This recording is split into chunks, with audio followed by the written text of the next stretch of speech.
In this video, I'm going to show you how to view the current password for your Google account. I'll be demonstrating two different methods you can use. The first method is through the search box on your iPhone. Simply search for the app called Passwords and open it.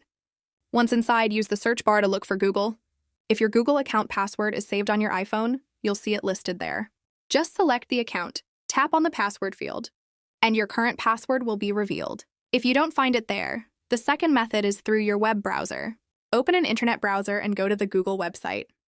Click on your profile icon in the top right corner, then select Manage your Google account. In the search bar, type passwords. From the drop-down menu, click on Password Manager, which is the second option in the list. Here you can again search for Google. If your account appears in the list, click on it to reveal the saved password. And that's it. 2 quick ways to check your Google account password. Let me know in the comments if you found this helpful.